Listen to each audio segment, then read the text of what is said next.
Welcome to the Gods of Tomorrow podcast, where we discuss religious deconstruction, secular humanism, political activism, and epistemology. Together, we explore how to solve human problems with human solutions. We deconstruct, we activate, and then most importantly, we live our fucking lives.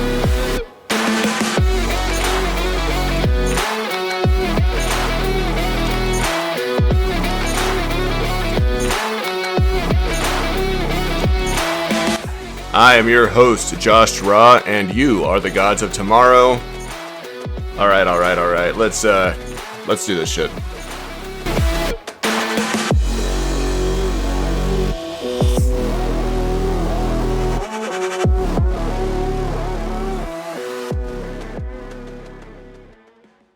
All right, welcome back, everybody. It is Gods of Tomorrow. I am Josh Draw. You can call me Josh, and this is episode 23. A couple of interesting things have come out in the news. This is kind of an epic day. Not only is it the 23rd episode, and 23 is my favorite number, as many of you guys know, but we saw that Pat Robertson died today, founder of the Christian Broadcast Network. So he has passed. That's an interesting movement, just considering his impact that he's had on Christianity moving into the GOP from his conservative stance. We know that he was a presidential nominee at one point as well. They put his bid in for that. And then also we see news coming out that Donald Trump may be indicted today. So following that news fairly closely, at the time of this recording, we know that a prosecutor just went into the courtroom about 2 hours ago. So I've been kind of watching to see what's going to happen with that. The expectation is that he will be indicted, and how that impacts his presidential bid for the next upcoming election is going to be interesting to see. I imagine that he may end up losing that, and Mike Pence is going to step in as the individual that's going to be the primary in the GOP, which for me is no more exciting that I have to pick between Pence and Biden, but that's a whole nother topic for another time. I just keep thinking, oh my God, you're going to make me vote for Biden again. But today we have another guest here on Gods of Tomorrow. Her name is Jordan Dwayne. You may recognize her as Jordan the Gray Witch on TikTok. Jordan, my friend, how are you? Hello, I'm great. Thanks for having me. Super excited for this. Yeah, and what a day! What a day to do it on. What a day. Do you have any insight in this? I know you watch politics a little bit, and you see things that are being issued to the state and the House of Representatives and things along those lines. Just like keeping track of secular pieces, but are you keeping track of these stories specifically? Oh yeah. I've been following, especially a lot of my lawyer friends on TikTok. They've been covering this story very thoroughly as it's been unfolding. And man, Jack Smith, I think he's going for the jugular for this one. He has been meticulously planning this case so that it is airtight. I'm talking like a ship on water, airtight. And I really don't think he's going to go for it unless he has it in the bag. And we're talking, treason. We're talking espionage and treason, which I think it's a minimum of 20 years. Yeah, that's what I saw too. It was about 20 years that he would be, which, completely takes him out of the running for presidency. But the other thing that I had seen with it is that although we're expecting that to come out today, it could still be a few more days as they're pulling information together, but only to more solidify their case and pull out more information. It's not like at this point they could probably indict and convict and move forward and be done with it. But they're going even further. They're getting even more evidence. You know what? Honestly, I don't know. And I said in previous videos, I was like, I really don't think that Donald Trump will ever see the inside of a jail cell. And I was very adamant about that. There's no way. And that was prior to the information about the classified documents coming out. So, in the fact that he knew that they were classified. And it's on record that he knew, which again is treason. It's treason. This is a bigger charge. This is crazy. So now, I can't say that he won't end up in jail. I hope he does, personally. I hope he does. I do too. I think that it's been deserving for some time, and I am particularly interested in seeing what the response is from the country if that does occur. We know that we're a very divided country at this point. We have been since the 2016 election, and just seeing how people are going to respond to this. It's 2016. Am I using my math right? Yes. Yeah, but it's just going to be interesting how individuals respond. Now, as I said before, I'm not really excited about Pence coming in. He's made some pretty inflammatory remarks towards Trump in his presidential I'm sorry, bid. you said Pence? Do you mean the Lord of the Flies? Do I mean? I think I do. But he is Yeah, such. my friend. Yeah, his extremism is a little concerning to me, and I think that he actually has a pretty good chance of winning if he gets pushed in for the bid, just because his heavy hitting comments about the Constitution and upholding that, and I think that's really going to speak to his base. I agree. But here's the thing, if it comes between Trump or Pence, it's Pence all day. Oh, all I would day. pick all day. But it is concerning with him, and especially since your background is in psychological behavior, his mother situation is very concerning to me. It's giving strong Hitchcock vibes. Mm-hmm. You know the movie, you know the one. Yeah. That's what he gives to me. Yeah. Like that's the vibe. Like he calls his mom mother. Mm-hmm. Like he's one of those, and that's like we don't need someone like that at the helm of our country. But if it's between him and Trump, it's going to have to be him. So it's kind of a win-win for us Mm-hmm. with Trump being indicted. It's like, well, at least it's not going to be Trump, right? Yeah. But man, my vote's going to be, for Biden again. It's going to have to be because we're really stuck between a rock and a hard place with this election. It's either the shit sandwich or the giant douche, like South Park. It's so hard to choose, but in between any Republican or Biden, it's going to be Biden. And it's getting old, to be honest. I mean, I think you and I are about the same age. Our entire adult lives, in terms of every presidential election and even local elections, have been like this, where our hand is being forced to vote for people that don't necessarily carry our values in the full of it. And it's been a real challenge, I think, especially for me, for my adult life, and having to always be like, well, I would like to vote for an independent or a Green Party or someone else down the line, but I'm always stuck voting for one individual to prevent the other person from getting into that place of office. It's like, can we just have a mulligan? Is there ever a chance that we can just have on our ballot sheet say, fuck them both? like, give me new candidates. I'm sick of voting against someone. I want to vote for someone. And I don't think I voted for someone since Obama. Yeah, I haven't either. Yeah, I very much voted for Obama in his second election. In his first election, I was a hardcore conservative Christian, and I thought that we were all going to hell. And that is a mistake on my part due to indoctrination. But by the time that 4 years passed, I had started my deconstruction. And when he ran a second time, I was like, fuck yes. And I was so quick to get to the ballot office and fill that out. But the thing is, I know that a lot of you take a lot of heart to it, and you sort of blame yourselves for having that mindset. And I just want to take the moment to say that growth is beautiful. It's a beautiful thing, and not everybody has the strength to do that because growing hurts, and it's not something that everyone can go through.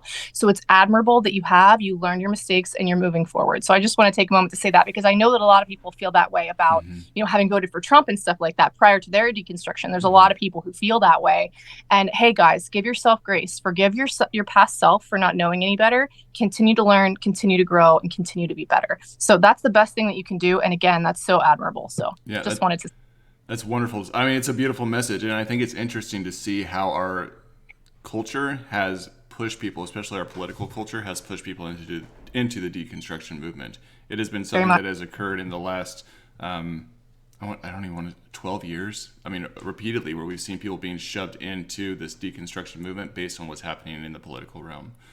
Yeah. So let's talk about your growth, Jordan. So Sure. those that know Jordan, like I said, she is called Jordan the Grey Witch on TikTok. She has amassed a crazy following in just like a year time period. So fame kind of thrust on you into this realm to some extent. I know I heard one of your interviews recently where you're like, I'm recognized on the street now, which is super crazy. But before Jordan was recognized on the street, where did you come from? Like, what is your story? How did you get into this deconstruction movement? Wow. So I guess we'll start from, when I was a kid, I was adopted by my maternal grandparents when I was, I believe, about 6 months old. My parents were very young when they had me and didn't really have the monetary means to raise me. So my grandparents took me in, but I still saw my birth parents growing up. I still spent, weekends and holidays with them. And growing up, my grandparents, my grandfather was atheist, very, very smart. I'm talking like Mensa smart, very, very intelligent man. And then my grandmother was just like, she believed in Christianity, but she wasn't like full blown. But then on my father's side, my actual father's side, my grandmother was a strict, devout Catholic family. So when I spent time with that family, it was the Bible. We are learning the Bible. We are learning prayers. I know all the prayers. So I was raised in that regard. And then when I started school, they wanted me to go to a Catholic school like my father had gone to. I made it a year before I was kicked out.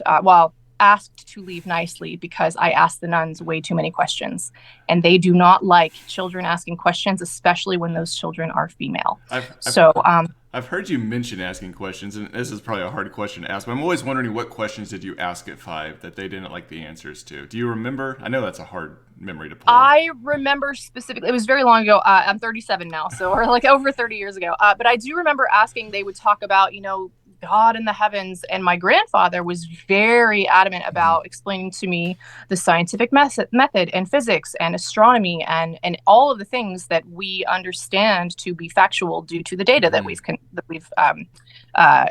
obtained. So when they were telling me something that was going against what my grandfather had said, I would, excuse me, so how is there a man floating on the clouds? Clouds are made of evaporated water. That doesn't make sense. And I was saying this as a child. Yeah. I was asking, well, the atom's the smallest thing. What fits inside an atom? Like, I was asking those things, and I'm neurodivergent, so it all makes sense now. Yeah. But when I was a kid, it was just questions. And in a very strict religious school, the questions are not something that they want you to be asking, especially questions that they do not have the doctrine to answer. Yeah. So I made it 1 year in Catholic school before I had to move over to public. And hey, I'm better for it. But let's see. After that, I did go to public school, and I sort of had, the belief in God for about the amount of time that I had belief in the Easter Bunny and Santa Claus. After that fizzled away at like 6, 7, 8. The God belief fizzled away with it. And again, my grandfather was always very much asking me, well, what do you think? Do you think that makes sense? That all of the animals in the whole world fit on one boat and they didn't eat each other? He would present it in a way that made me critically think. So I'm very, very grateful to have been brought up in a situation where my critical thinking skills were exercised all the time. So going throughout, my life, I've read about all the, different religions and mythologies, and I'm super fascinated by those things, but there's no data to suggest that any God is real. They are, figments of the imagination of humans. Man created God, not the other way around, right? And we did that because, in humanity's infancy, we didn't understand where the sun went at night. We didn't understand what caused an eclipse or a hurricane or any of the things that we now have scientific data to understand. So it's understandable that man in our early life tried to invent things in our brains that helped us make sense of natural phenomena. So, when we're looking at things like that, as I've gotten older, it's very easy to see that all of the religions have the same shtick. It's all the same thing that sort of comes from, we didn't have better answers. So I've been a lifelong atheist, and I think that that's vastly different, that I got sort of thrown into this deconstruction community. But it happened because when I made my TikTok, the first video I ever made went viral. Right. And I remember making the video, and it's the one where with Eileen Wuornos talking about us having less rights than a rapist. Literally, like, we have less rights, that we get more time for unaliving a fetus, which is not the case. An abortion is simply healthcare, than a rapist would. So I made this video with Eileen Wuornos saying, when the penalty for rape or for abortion is greater than the penalty for rape, and then I show a picture of Eileen Wuornos, who famously unalived her rapists. It went viral. So I woke up, I think I had 30,000 followers after like the first day. And I went from like 100, right? So just people who know me personally were my followers. And then all of a sudden I woke up the next day and was like, holy shit. Like, so then since most of my following was based on, feminism and healthcare rights and things like that, I started really tapping into the evangelicals. Really didn't like me straight out the gate, like really started coming for me hard. And then I just started pushing back. So I ended up being sort of, I guess, one of the members of this deconstruction community. Inadvertently, I just happened to be, because I'm not deconstructing. I was never constructed to deconstruct. But I guess having a voice that was sort of always upheld by reason and logic sort of just threw me into this community with all of you fine people. So that's kind of how that happened. Well, I appreciate having you as part of the community because the thing that drew me to your content the most was those very just logical, rational arguments of just breaking down information and presenting it in a way that was not only compassionate, but also just full of evidence-based factual information that could be followed up on and looked at. Now, you just shared a lot that I feel like I need to unpack. And one of the things that I think I'm most interested in is your response to theists. In terms of, there are individuals clearly within civilization and cultures all around the world that believe in the Christian God or the Hindu God or some variety of deity that they see as being having some sort of interaction within their life. Are you opposed to them holding this belief? Are you opposed to like this conceptualization of like needing a God to find purpose in meaning or projecting certain things on that? Or is it more of, I don't mind that you have this God. It's when it starts coming into this other sector of, other people's lives and how it's governing other people's lives that you have an issue?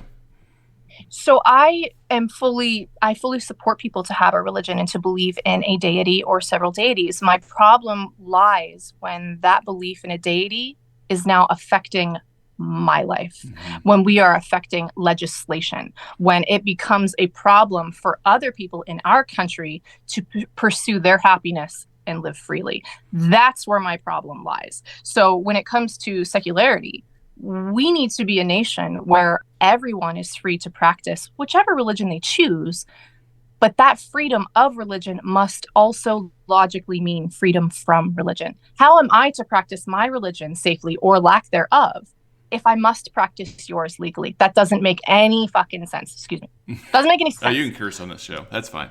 So in regards to like the backlash then that you had when you were speaking about political issues and talking about the science behind those political issues, you're talking about the backlash you specifically received from conservative Christians, and that why do you think that they came after you foremost? Is it because... Oh, go ahead. Hit dogs holler. Hit dogs holler. I trigger them because I threaten their belief with my logic. They don't like me. They want to convert me so bad. I'm like the unicorn. I have so many conservative men who, in my opinion, get a very unhealthy obsession with me and my content. And I've had several where it becomes troubling with how obsessed they become with me. They really want me. And because of the patriarchal foundation of these type of beliefs in their minds, and especially with evangelicals and fundamentalism, when a man selects a woman, that's it. The woman doesn't get a choice. That's the woman that the man is courting, and that's it. And then you marry him and have his kids. And that's how fundamentalism works. So I think a lot of them see me as like this unicorn to capture and then obtain. So I see a lot of them, and they're attracted to my videos because they might see me and they're like, oh, she's an attractive woman, or they may think that. And then they listen to what I say and they go, oh, I don't like her anymore. Oh, now I must obtain her. Yeah. So it's a very strange phenomenon, and I get it all the time. And so there's a lot of men who really, really focus heavily on sort of debunking my content, but it's impossible to debunk data and logic with theology. So when they come at me with Bible verses, I'm just like, here we fucking go. Like, it's the same argument over and over and over again. I have never once in the entire year that I've been on this platform heard a new argument from these people. Yeah. They always reference the Bible, and that it's like, that's what we're refuting, is that archaic text is what I'm arguing against. Okay. Because there's no data that supports that it's real. Okay. So when you're throwing the same argument at me, it's like saying, but Batman did this in the comic. I don't give a shit. There's no data that supports your argument whatsoever. So until you do have data that supports that argument, we're not going to talk. There's nothing to discuss. It just sounds like a toddler stamping their feet going, but my story's real. It's real. What's real to me? And it's like, that's fine that it's real to you. But to me, I require evidence and data to substantiate these claims, which they do not have. And the exact opposite of that, like the data actually tells you that the Bible isn't real. Like if you actually follow the data trials back, it goes, oh, this actually isn't real evidence, and it's not something that we should be putting all of our eggs in one basket around. I know in our offline conversations, that's been the thing that's been most fascinating to me, is the number of men specifically that come after you and try to convert you and try to save you from your sin in whatever capacity that looks like. Because myself and other male deconstructionists that I know on TikTok do not experience that. I have never once had a message that has come to me with people saying, you know, can I convert you? Can I talk to you? Can we talk about God? Can we engage in this? I don't have women do it. I don't have men do it. The only messages I get are people going, your content really spoke to me and I'm deconstructing, and can you help me answer this question? And that's what they seek me for. It's never like the other side of that coin. And I'm curious, because I know you've looked into this, why is that patriarchal piece so strong within the Christian foundation, where they see you as a prize to be won instead of a person to be reasoned with? Well, I think that just highlights the rampant misogyny that is intertwined within that ideology. So I am not a person that should be speaking in their mind. I am an object to be obtained and to be coveted and to be bred with. That is all they look at me as. And they, on top of that, I've heard so many times, what a waste. You're such a waste.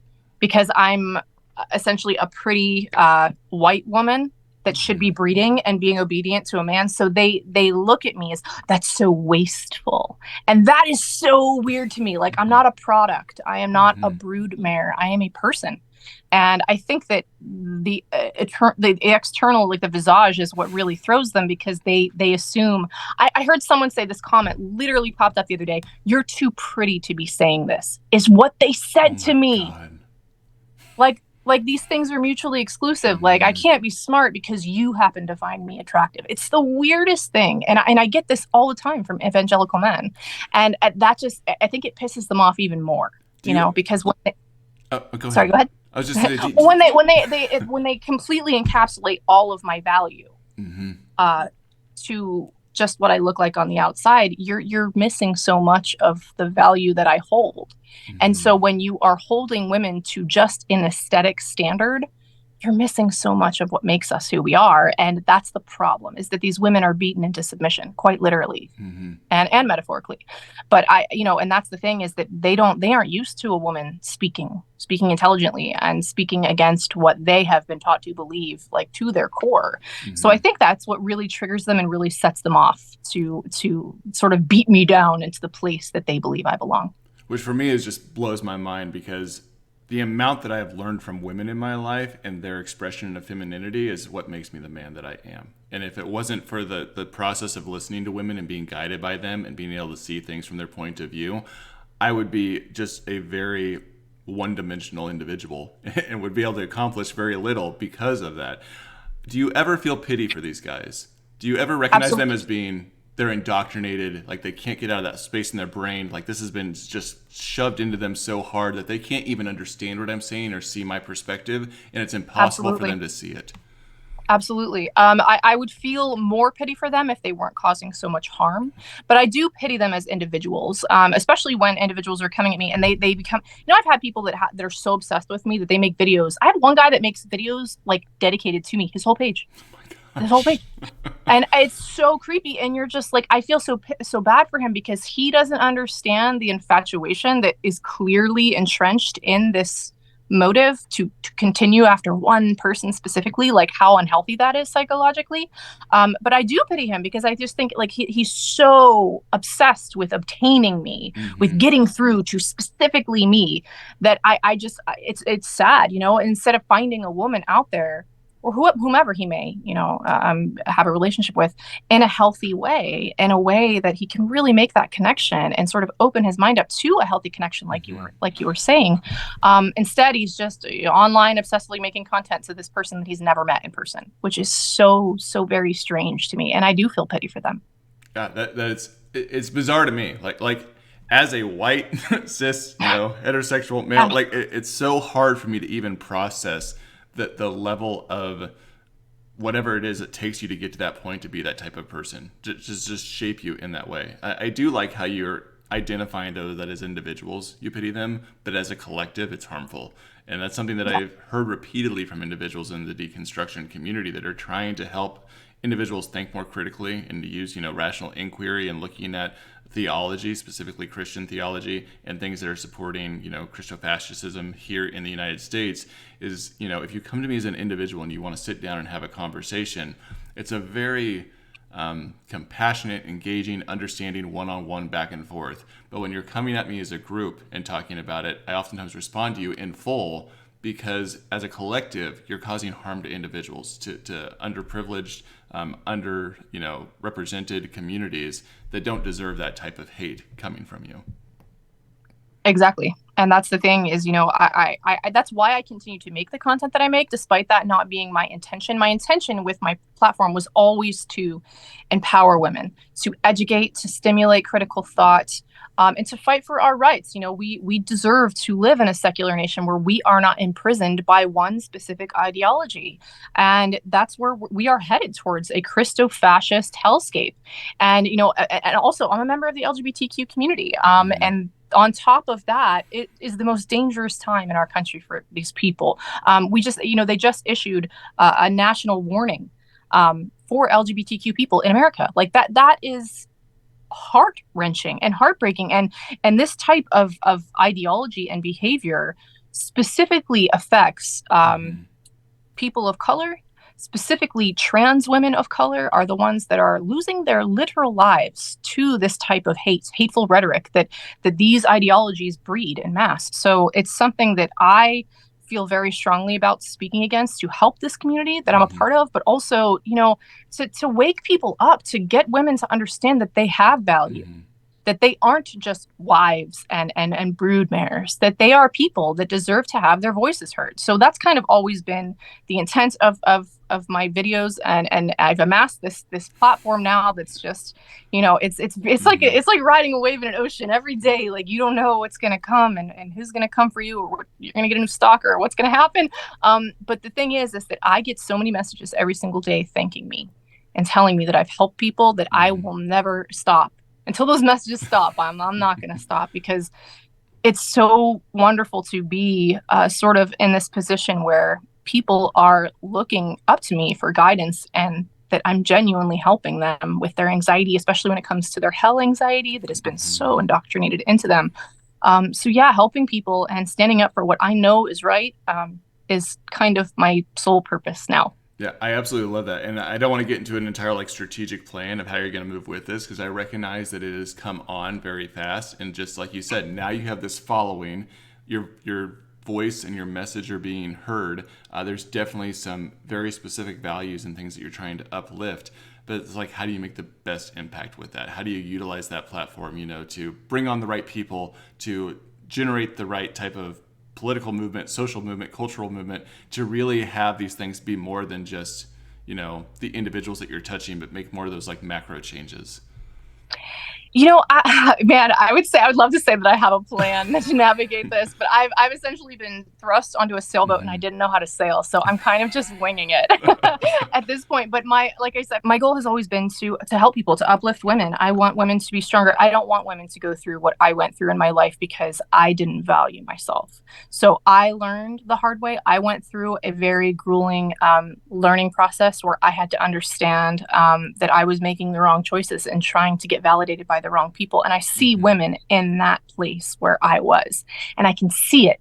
And when I see that, I want to help them. I want to say, you're worth so much more. Don't let some piece of shit dictate how you feel about you. You matter.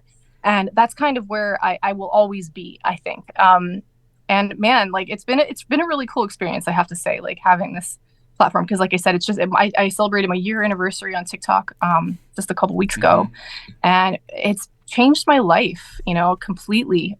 Being visible, being one of those people, I guess, online that is recognizable is very strange. So I'm navigating that the best way that I can. And there's no rule book. There's no oh, hey, when you're a person on the internet, this happens. There's no sort of guidelines to that. But I'm kind of just taking it day by day and continuing to keep on the track that I want to help people. I want to entertain, be funny, stimulate critical thought, and, maybe help people that need a big sister or somebody that they didn't have in their life to say, hey, it's okay. Wear that black lipstick, wear your hair like that, buy those shoes. Don't listen to what they say. If it makes you happy, do it. Well, I personally love that genuine expression and that genuine message. And I think that as time goes on, I think I've Kevin James Thornton, I saw him do a video the other day where he talked about how he's been on TikTok now for several years, and his content and his direction and his message has shifted a little bit as he's grown, and it's become more like has more solidarity now than it did prior, because now he's like, the community is almost helping drive the direction of how the content can best be used to meet those goals. And I imagine that that's going to be found too, as you're like, okay, I have this community, I have this very clear message, these things that I want to do. I am curious if you've given thought about, trying to think of the best way of wording this. I think about these messages of femininity and empowering women, and when it's best to like have people receive that message, because a lot of the folks that you see probably coming across your TikTok, while you might get some older teenagers, most of it is probably individuals that have already had this value system already set in their head, and it's trauma inducing because they have to then deconstruct from patriarchy to then re-engage with femininity and be able to find themselves again. And so it's not just like the empowering message, it's also dealing with the trauma that's associated with reconstructing your world belief and your value and these things that have kind of been thrust on you. In the same way that Christianity may indoctrinate you, patriarchy also indoctrinates you. Yes. Very much so. I think the way that I frame it is that growth is painful, and that the sort of analogy that I like to use with women is the metamorphosis of a butterfly, right? Like, you may be that little caterpillar now, but you have to go through that really painful process, and when you come out of it, you will be so much more and so much more beautiful. So understand, like, wherever you may be in that process, you are valid. And once you get there, you will look back on this and understand that that process was necessary to become that beautiful thing. And I think that a lot of women, regardless of where they are in that stage of metamorphosis, they do get there. And it's better to be a butterfly for one day of your life than spend your entire life as a caterpillar. So I kind of want to thrust that upon people, is that it doesn't matter how long it takes you to get there, that when you get there, it's so worth it. So that's kind of where I always stand, especially in the comments, because a lot of people do come at me and say, oh, I used to be this person. I'm so shamed. I feel so guilty about what I did, what I said. And it's the same that I said to you. Forgive yourself. Acknowledge that part of you. Forgive yourself for what you had to do to survive during that time with the limited information that you had to survive.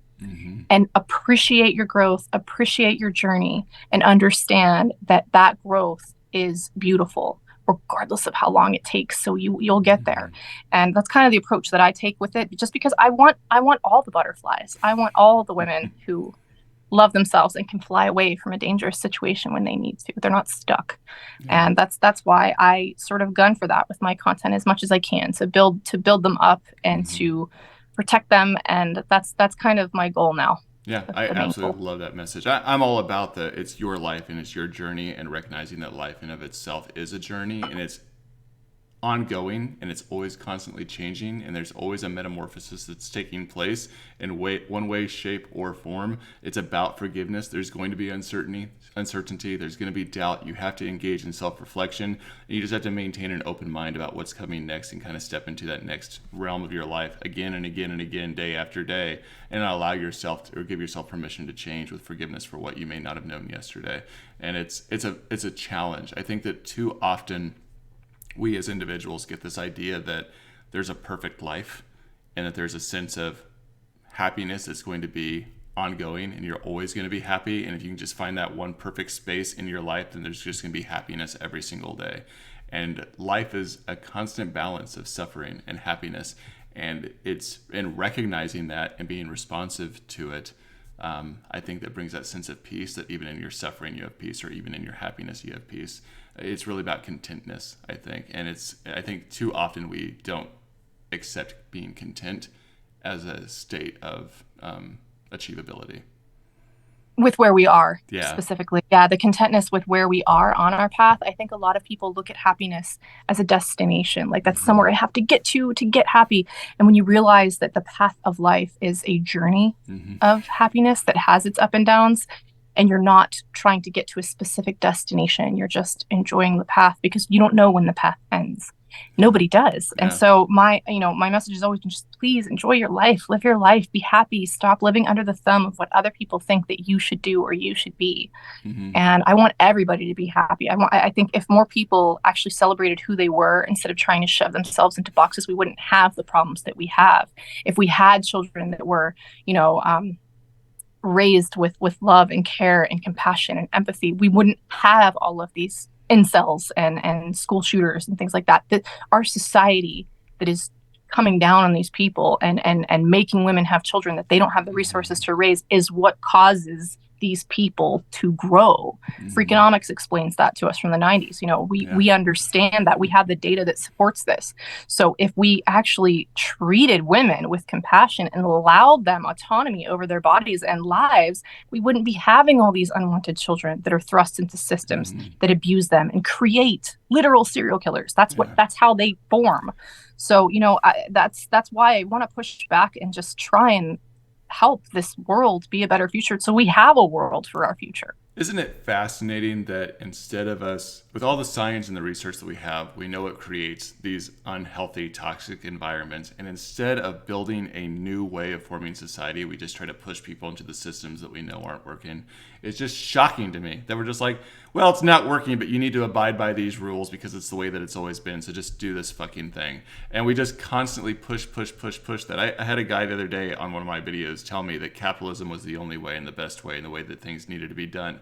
I'm like, there are like so many books out there with like 20 alternatives to capitalism in the 21st century or in 2023 that we could look at and explore and adjust policy to move into a place that lifts up all people instead of separating people between these different socioeconomic classes or between cultures or races. And why we don't like explore them even the slightest. My only guess is, and I'm not trying to be ageist, is that we have too many old people in politics and not enough young people moving into politics, even at the local level being voted in to bring in new ideas and change the scope and the parameters of what society is. Old white men who are benefiting from these systems are the ones keeping these systems in place. Mm-hmm. That's the problem. And that's been the problem in America since its birth. Yeah. This country was built on genocide and slavery, and they want to hide that from history. Like, ask any indigenous person what they did. Ask Mm-hmm. anyone, any of the enslaved peoples that were ripped from their land and forced to work here, that built our country on slave labor. Like, Mm-hmm. that's our country has always been a terrible place. And I think that that's what people don't understand, that those people in power, our country is relatively new in comparison to the other countries of this world. We're less than 250 years old. Yeah. Our country is a baby. We're still in our infancy. So the idea that we're the greatest nation in the world, all that tells me is that you haven't been anywhere else. I've lived in other countries. I've been to other countries. Like, we're not even close. Mm-mm. I told somebody that the other day on TikTok too. They got really mad at me. I was like, America's not the greatest country. Whoever told you that was lying. Whoever says that has all they're doing is announcing that they've never left America. Yep. All right. So we have to break down you being an atheist witch. Okay. Because you identify yourself on TikTok as Jordan the Grey Witch. And I admit, the first time I came across it, because I was in the pagan community for a long time, I've been around individuals that, do witchcraft. I even ran a holistic health company for a while where a lot of our practitioners, were into occultism and witchcraft and that type of thing. And most people see that and go, how are you an atheist and a witch? What is that? Well, that's a great question, and I get asked it all the time. And I think that the main aspect of the word witch, and I really identify with sort of the archetype of witch more than anything, right? Mm-hmm. So if you look at, if in Jungian, I should say, Mm-hmm. there are all the different personality types. The magician is essentially the witch, the same thing. So for me, it's someone who takes a hold of their own life, maybe walks a different path. And so that archetype specifically is what I identify most with. Not to say when I was younger, I used to practice witchcraft all the time. When I was little, I did not, I was just like, yeah, I'm going to burn this and that and do this. And that really fascinated me, but more so the aspect of self-empowerment. And I think that a lot of women specifically, although anybody can be a witch of any gender, a lot of women specifically, because we are under these patriarchal and misogynistic systems, we don't find our own power for a long time. Some women never find it. Some women never tap into it. And it's in there. That power of self-love and self-healing is in us all. And Mm-hmm. so I think that, by identifying myself as a witch, the one thing that patriarchal, misogynistic society deems to be the worst thing I can possibly be is a witch, right? Mm-hmm.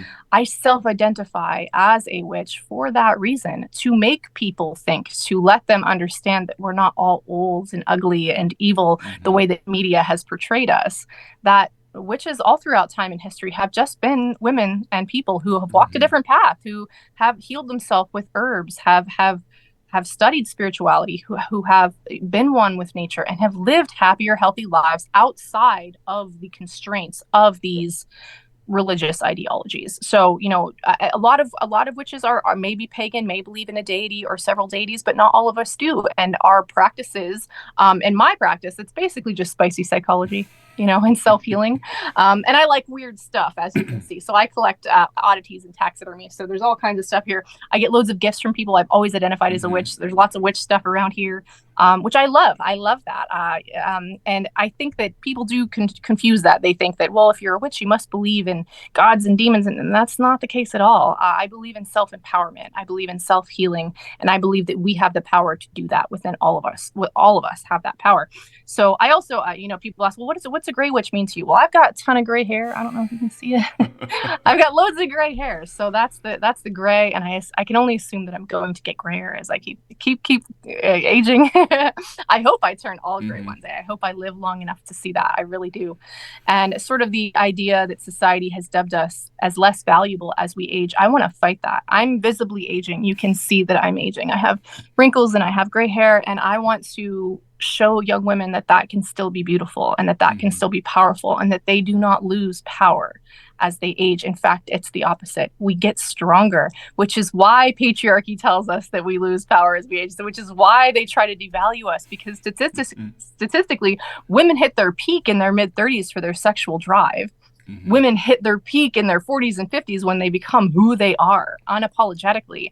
And so society tells us, oh, they don't matter anymore because we're powerful. They don't want the young women to realize that their value only strengthens Mm-hmm. as they age. And that sort of pedophilic ideal that women, that prepubescent women are the ideal of sexuality and femininity is Mm-hmm. so convoluted. It makes me sick that that's been normalized in our society, when body hair is what indicates that we're, you know, Mm-hmm. mature, that we Mm-hmm. can do the things that we need to do. So I'm really trying to fight back against that by showing them that aging is beautiful, and it's a gift that not everybody gets, and that you can be stronger with age, and that you are not devalued, and that you shouldn't listen to anybody who tries to. I one want to say that I really like your perspective of being a witch or witchcraft in general. I spent a lot of time in the spiritual community, in the pagan community. I helped people through the course of like psychic mediumship and that type of thing for a long time, and really enjoyed that engagement and interaction with people and helping them heal through their own trauma through the use of tools. And what I found in that is very much of what you're talking about, is that it was really just positive psychology. My Yes. background is also, I've been a therapist, I've been a behavior specialist. That is where my primary focus has been in most of my career. And when I have people coming in and talking to me about shadow work that they need to do, which is just looking at the subconscious, unconscious mind and, problems that haven't been approached yet, or manifesting, a reality that just has to do with putting forward intention and positive self-talk and, setting up routines and patterns and ritualistic stuff to reinforce Absolutely. that intention. A lot of it just came down to you. I'm gonna inverse this. Witchcraft has always existed. Witchery has always existed in human culture. Psychology has repackaged that with the science attached to it to explain why it works in the way that it works, which is really just as a behaviorist, this is where I come from. It's a course of us kind of having in trial and error for thousands and thousands and thousands of years until we found out what worked, and then just started teaching people to do the same thing, and then eventually science caught up and goes, well, this is why this has been working all this time. And that's what I found with it. Nailed it. Yeah, and so oftentimes I also identify as an atheist. I don't believe there's gods. I don't believe there's deities. I don't believe that there's any sort of cognitive power that is overseeing everything. It's not impossible, it's just improbable in my mind. I think that the universe works through a series of physics, but I don't think there's any God up there that's concerned about what human beings are doing and like watching what we're doing on the day in and day out. Absolutely. But I do want to explore this idea that you're talking about in terms of the power that we hold within ourselves through our intention. Because when I hear you talk about that, I think that that spiritual community is going to interpret that as energy. Like there's energy that can be developed. So are you a believer in like energy and just don't think the science is there to like back up what that energy is or how it works or how it is in existence? Or is it just like this is just something that's internal, that's like more of a biochemical process?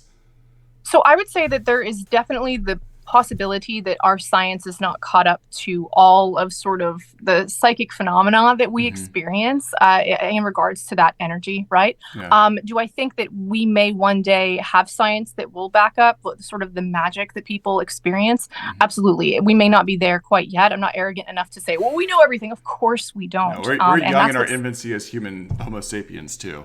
Absolutely. So there's loads of things I'm sure we don't know yet that may explain sort of the phenomenon that people experience. But I fully agree with you. There's no data that supports any deity or any higher power out there. Whether or not you want to redefine God as some type of energy for each individual, if that helps you process the lack of understanding, then sure, go ahead. But in reality, the definition of God that we know to be some guy in the clouds or whatever God you may believe in, there's no data that supports that these are at all realistic. But again, if you want to repackage a God as energy and sort of go forward with that, and if that helps you with your spirituality and you feel healthy and happy in that mindset, then absolutely more power to you. I would love one day for us to have science that can define the things that we're discussing. Again, I don't think that we're quite there yet, but I do know that power that may be completely instinctually based with when it comes to Homo sapiens, that power that we have, that mindset, that drive, that intention that we may have, that we can sort of use follow our life's path in a more malleable way, right, as opposed to just following a rigid guideline, I think is way healthier. And from my experience personally, and I think that people that are going down that path of I don't know what this is, but I'm going to follow it in a healthy way, more power to you. And again, I really do hope that we do have the science that supports the things that we just don't understand quite yet. Yeah, I love your take on this, and it's probably because you're wearing like the exact same shoes I'm wearing in this topic. It's the same conversation that I have with individuals, because I'm never opposed to people having a belief in a deity or a greater power. I have lots of folks in my community that are deists, that are pagans, that are occultists, that are even deconstructing Christians, and they believe in something. And I'm always kind of reinforcing the same message. If having a God or having an altar or to something that's you think is bigger than yourself helps you reinforce healing and self-love, then go for it. At the point Absolutely. that entity that you are perceiving or projecting or understanding is keeping you from self-love and healing, then I would re-question your value system and do some introspection if this is the best thing for you. And that's why I repeatedly say, even if the Christian God existed, even if he came down at my door and knocked on it, I would hold up the Bible and go, are you this guy? Are you the guy they've been telling me about? Because if you're that guy, I'm going to punch you in the dick. Because I'm still not going to worship you. 1,000,000% not. And I say that all the time. And I think that that's where a lot of these specifically Christians get held up when they say, well, you're going to burn. Let's pretend for 1 minute that the Christian God is real to the T in the Bible and that hell is real. I still would not worship that hateful, narcissistic, horrific God ever. I would rather burn than worship a narcissistic God. And that's really where they get hung up, because they're so indoctrinated to be driven by their fear of that punishment, that they can't understand someone who's like, yeah, even if it's real, I'd rather go to hell. Yeah. And they cannot grasp that. They just don't understand. And I think that because I say those things, it makes people think. It makes people go, well, wait a minute, maybe I am re-examining this in the wrong way. I'm looking at the wrong things. But I think you absolutely nailed it. I think that, if a God helps somebody and they feel better by that, then more power to you. However, I do look at paganism and sort of that community, especially coming off of Christianity, as sort of the methadone from Christianity. It's sort of like the bump down that they take because they aren't ready to sort of completely get rid of a belief system and a higher power that may help them, guide them, give them that security blanket, that comfort. So they go into, we're going to try paganism now. And I see a lot of people sort of make the step from Christianity to paganism to atheism. Yeah. And it's sort of, that to me is sort of like the training wheels on a bike is sort of like, and not to say that, not to invalidate pagans. I love you guys. I'm saying if specifically coming from Christianity, I feel that they jump to paganism and then sort of end up back at atheism. Yeah, I like you say back at atheism, which kind of gives the the idea that we all started as atheists before something was put upon us, which almost brings us full circle back in many of the things that we've been talking about and thinking about the individuals that promote conservatism or the people that promote patriarchy or the individuals that are promoting Christianity. None of them started with those inscriptions on their mind. Even as much as you hear Christians say that, the Christian God's morality is inscribed on our heart, that's not true. These are things that have been taught to you by your environmental factors, and you have your own temperament that responds to those environmental factors, and then you have experiences that help shape that throughout the course of your upbringing. And most of it is solidified by about 12 years old when the brain goes through a pruning process, and you're kind of set with these really hard neuronal structures of what you believe, who you are, and then you test that against your peers and decide if you're going to keep it or not. And this is why the church wants you in their pews before the age of 12. Because if you wait until that pruning process has taken place, and you've already, in your case, Jordan, developed critical thinking skills and autonomy and industrialism and all these other things that make you independent, it's very hard to convince you of their truth. It's very hard to convince you of their theology. Their truth. Their truth. I love that you put it that way. It's just they can't create those new neuronal structures as easily. They have to deconstruct your first 12 years to reconstruct you into Christianity. And unless you are being traumatized by drug addiction or abuse or neglect or some other catastrophe that makes you re-question your worldview, it's very hard to pull you into Christianity after the age of 12.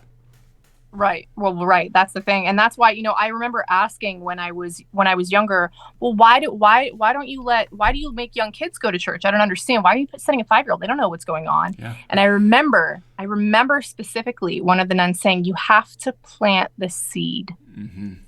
And I said, what seed? You have to plant the seed of belief or it will not grow. And to me, as an adult hearing that, that's indoctrination. Mm-hmm. You need to manipulate a child into a illogical belief or they won't believe it. Mm-hmm. Why are you doing that? What's the purpose? What do you gain from convincing a child that they will burn forever? Yeah. To traumatize, in my opinion, to traumatize and abuse a child mentally by telling them this. What do you gain from it? Oh, that's right. You gain people that are supporting the system that supports the people at the top. And the problem is that I think that most Christians don't have that level of manipulation and coercion of them doing it. Most of them are good parents and they're good people that are trying to do the best thing for their kids because they've been told that it's the best thing to do for their kids, and they're trying to save them from an eternal punishment, and they want to have the joy of spending eternity with them in this heaven that they're told about, and they think that's what they're trying to do. Most of the individuals I've spoken to, even at the pastor level or youth pastor level or even at the nun level, fully believe that what they're doing is real and true, and they have to do it because they've drank the Kool-Aid and they've been told these idioms, these adages. You have to plant the seed, you have to do this, if you don't do this, blah, blah, blah, blah, blah. If God was real and this was really inscribed on our hearts, then if you waited until the age of 12 to tell a child, they would come to God anyway. Correct. And I agree with you. They're just duplicating the process that's been done to them. They're just passing the indoctrination on. But the ones at the top, the ones that said you need to plant the seed, they know better. They're just trying to control, and they're setting in place systems that will allow this. So I think once you see the con, you can never unsee it. And if you can't see the con, then you're the mark. Yeah. I don't want to promote my own stuff here, but I'll tell everyone that there's a couple of things you should probably go look into. One is the new show Shiny Happy People on Amazon, which my good friend Chad Harris is in. He's Archradish on TikTok. He does an amazing job in that film. But I also did a video on Awanas and the indoctrination and the setup of that and the tools that they use to manipulate the child's brain to take this theology and attach it to the identity of the child so that it's very difficult to separate from that, because at that point you're essentially putting a knife in your own heart because you're trying to kill your own identity because this theology is now attached to it. And they use a variety of reinforcements and behavioral techniques that we use in psychology, but underneath a course of ethics so that we're not harming people. They use it in the church to force people into this belief system. I would love to elaborate on what you just said, because it really hit the sort of the idea that their ideology is so intertwined with their sense of self. Mm-hmm. And I see this all the time, and I get comments that say this all the time from my followers and people who say, I don't know who I am outside of this. They are so encapsulated in Christianity Mm-hmm. in its entirety that they don't know who they are outside of it. And that's a scary thing. I cannot imagine just going, everything I know is a lie. I don't even know who the fuck I am. And, that's why you see people later in life coming out, like divorcing their partner. They realize that they're a lesbian. They've been a lesbian their whole life, but they've been stuck into a box and sort of this compulsive heteronormativity where they believe that that's just what they have to do. And then they finally later in life realize it's been a con. Mm-hmm. It's been a con. And then they sort of get their wings, so to say. They turn into a butterfly later in life. And that's really harmful for all the people involved, because then they are ripping families apart to become who they are, and I just wish that people were afforded that choice from the time that they were young, so that they know better, so that they're not harming people later in life when they really want to find out who they really are. And that's another reason that I do what I do. Like, be who you are. If you like boys, great. You like boys. If you want to do this, good, do that, as long as you're not hurting anybody. So that's one of the main issues that Christianity promotes, is this conformity to these specific gender ideals and these specific gender roles. And people are forced into these roles, and it's not healthy. And the data all supports that it's not healthy. And we can see what this does to people, with the amount of people deconstructing, with the amount of people with religious trauma. So, that's another reason that I gung-ho so hard towards dismantling this ideology and waking people up and letting them understand, like, it's okay if you don't fit in that box. Nobody does. God, I could just build on this for hours and talk about it, which I know that we will have an opportunity to do soon in talking more about these things. But I very much understand what you're saying, because we are taking concepts from antiquity about rules, about gender norms, that has very clearly changed. In fact, that wasn't probably even true at that time for every level of human experience. And those restrictive rules around gender and relationships and human nature doesn't match to what human nature actually is, how it actually unfolds. And when you set those so strictly within an individual's mind, we ask ourselves the question, why is mental health on such a rise in today's society? Why do we see this continuously to increase among young people? Especially, for me, it's a clear pattern of how much, specifically in the United States, evangelical Christianity has impacted our understanding of relationships and social norms and gender identity over the last 150, 170 years, since those ideas were first pressed upon us, and the intensity of what that looked like in the 40s, 50s, and 60s. And now you have millennial children that are going through major deconstructions in their adult lives and raising children who are seeing their parents fighting through this. And it is causing a complete disassociation between what's real and what's not real. And it's causing people to just go into a mental existential crises of trying to figure out, what does it really mean to be human? Because this rule set I've been following doesn't match what I'm seeing. Right. I don't know if I worded that well, but it's just it's mind-boggling to me, because what we're told in the Bible does not fit human nature.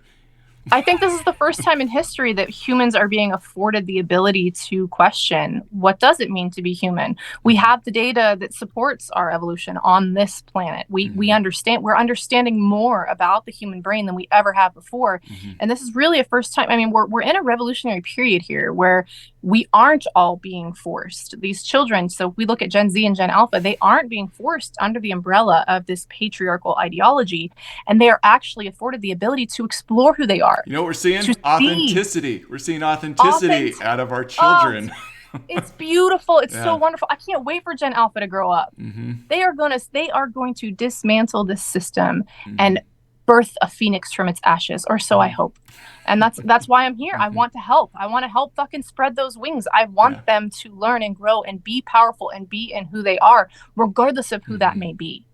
And I think that the crumbling of this system, of this pillar of Christianity that we have been forced to be under for so long, is really starting to crack and crumble at its base. Yeah. And like you said, this individuality, this authenticity is flourishing and blooming from that. Mm-hmm. So as one system falls, another one is being birthed from those ashes. And I just could not be happier. I can't wait to see what the future generations hold with being allowed to explore who they are, who they really are. Yeah, it's been interesting in my own like identity development over the past several years, because I recognize that as a millennial, I was in sociology, and I was told that millennials were the next great generation.